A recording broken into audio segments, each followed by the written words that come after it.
may I ask General Torre, how did you think did you handle the arrest of former President Duterte properly? Yes, sir. I do, sir. It's proper. It was proper.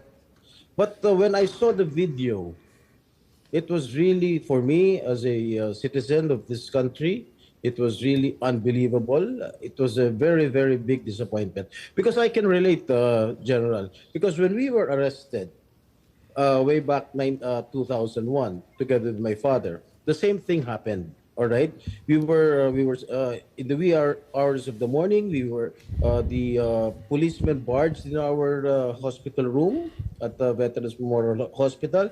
They were arresting us. They wanted us to be transferred to another detention cell because after the May 1 siege, at ano sabi ng mga police? Kalad ka rin na yan mga yan pag ayaw sumama. And at the same time, when I saw the video, parang nag-flashback sa akin yung ginawa ng mga kapulisan ng araw sa amin. At ang sabi mo, hihilahin ko yan, hihilahin ko yan. Is that what you said, General Torre? Sir, it's already all optics and tactics already because it's already. No, I am asking you. Did you say that? Hihilahin ko, hihilahin ko. Yes, sir. And I actually made good of it, sir. No. What prompted you to say that? Sir, I made good of it, sir. Sabi ko, sir, hihilain ko yan. And I went back to AS Medialdea, handcuff him. Bakit mo nga sinasabi? You know, your statements based on the video may reflect the PNP as an institution. Baka sabihin lahat ng ating mga kababayan, ganyan pala yung mga pulis. Masyadong wala man lang respeto sa matanda, sa isang dating pangulo. Ganon din ang ginawa sa amin eh. Can you justify why you said that hihilahin ko yan? Nakita ko si dating Pangulong Duterte, di naman lumalaban. What prompted you to say that? Mr. Senator, respectfully, the threat of hihilahin ko na yan was not towards the president, the former president. It was ensued after a heated argument between his counsel and General Torre. In no way was the former president threatened with bodily harm. Yes, Who was addressing the sinong sinasabihan ni General Torre? Was it the lawyer or was it the former President Duterte? Lawyer, sir, Attorney Medialdea. And actually, sir, after that, I actually went back to him, placed handcuff on him after reading him his rights and arrested him for obstruction of justice. And after All that, right. sir, I brought him to the bus and came back again and told Attorney Delgra he's next. And again, sir, I will reiterate all credits goes to the former president because after he saw that I'm already very, very serious in bringing him into the plane, he said, okay, let's go. And I told Romy, the PSG, to just escort him and he went voluntarily to the bus that brought him to the plane. sisingit Alright. lang ako Senator Jinggoy. Kasi binabasa ko dito yung standard operating ng PNP. Ang liwaliwanag naman eh. No torture, no force, no violence, threat, intimidation, or other means to vitiate the free will to be used against the arrested person. Di the more, sabi mo nga, ikaw na nag-admit forcefully. Talagang you used force. Bawal po yun.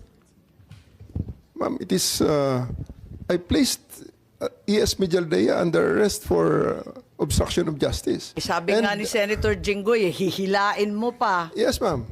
I did because I have to get into their heads to make them to make it very, very clear to them that we are already very, very serious of tama loading nga. the president to Oo the naman, plane. General, pinapaliwanag mo, pero bawal ang paggagamit ng dahas, ng pananakot, Ma'am, ng just to be clear. intimidation, or any other means. Ang liwanag nasa kapulisan yan Just to be clear, operationally, there was obstruction of justice.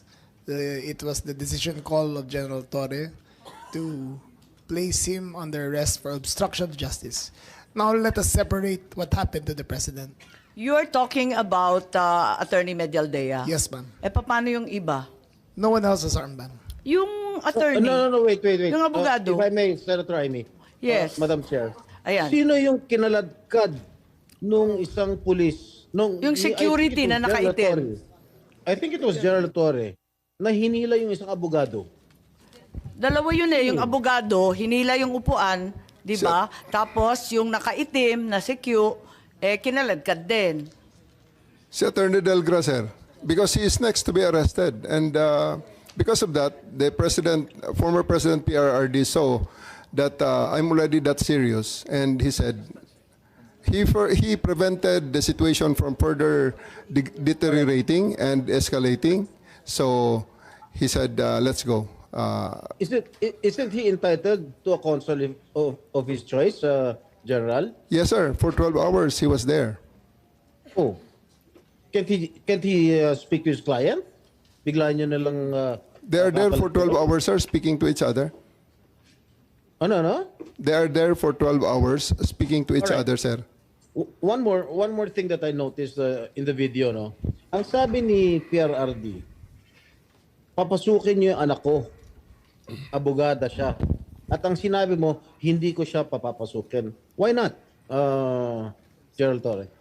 That is a decision. That is my call, sir. That is my decision. Considering that Okay. he had already been assisted by 3 lawyers all throughout Okay. that time, sir. And gabi na ho yun, sir. The request was made at around mga 9 o'clock na, sir. 11 hours Gerald after Torre, ganito, the ha? first arrest. Tanggalin mo na yung titulo ni Inday Sara. Kalimutan mo na siya na Vice President siya. Pagpalagay natin hindi siya Vice President. She is an immediate member of the family. Nung kami po ay nakakulong, ang immediate members of the family, 24 hours pwede bumisita sa amin, nakakulong kami. Ito, hindi pa nakakulong. Anak ito. Bakit hindi nyo pinapasok? Maliban doon, is this not a violation of RA 7438 that requires that you guarantee access to an attorney in addition to the immediate family? The President also said na yung anak niya, yung babae, abogado ko yun, papasukin nyo. Hindi nyo pinapasok. Abogado yun eh. Actually, sir, Exactly. first to answer the question of Senator Estrada, sir.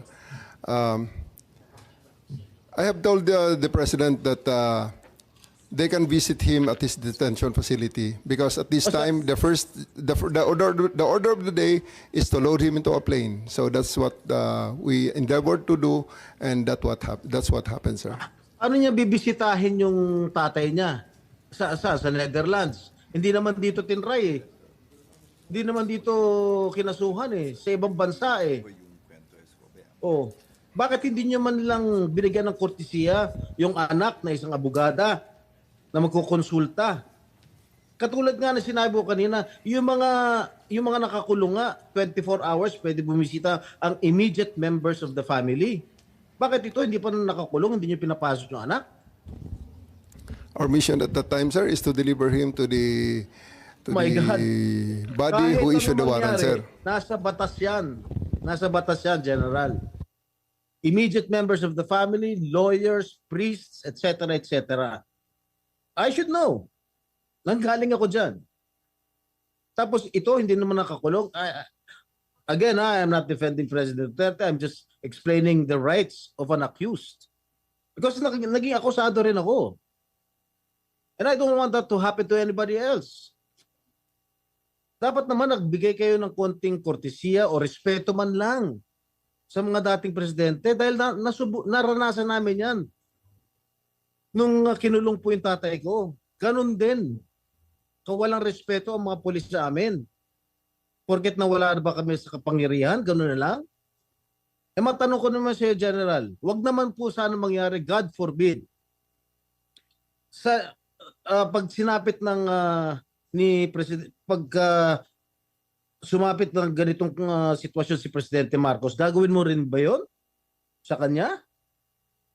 I hope not. Ang liwanag po ng batas, kung ma-follow up ko lang si Senator Jinggoy, tama po siya. Hindi lang yung immediate family, medical doctor, pare or religious minister, any national non-government organization, ang CHR, international non-government accredited by the Office of the President. Lahat yan may access, pero pinagbawalan ninyo. On 2 counts, immediate family na, abogado pa niya. Bakit ganun? Ma'am, I think that's sub judice. I think we should be wary of many of the things we were mentioning Bakit here. po naging sub judice yun? Ito kasi, ano ho yan, habeas corpus po ang petition. So everything about the arrest will be asked by the Supreme Court. Kanina pa natin kung pwede ho. pinag-uusapan yung aresto. Pero ano ho I think that we're just passing, parang lumalampas na po tayo sa boundary. Senator Jinggoy pa. Ang sinasabi ko lang, the manner on how the former president was arrested, because ayoko naman mangyari sa darating na panahon na magkakaroon naman tayo ng ganyan. Sana makapagbigay lang ng korting kortesiya man lang, nakausapin yung mga abogado, pero nakausapin yung mga members ng immediate family niya, sana naman binigyan niya ng pagkakataon. Kaso mo, nung nakiusap si dating Pangulong Duterte na papasukin yung kanyang anak na abogada, tanggalin mo na hindi siya, na vice presidente siya. Abogada at anak niya, member na immediate family, sana naman lang binigyan niya ng pagkakataon. Makita niya yung tatay niya bago niyo siya isinakay sa plano. Yun lang naman yung sa akin. Masakit. Ako, isang anak na meron din akong tatay na ginanon ninyo. Masakit para sa akin.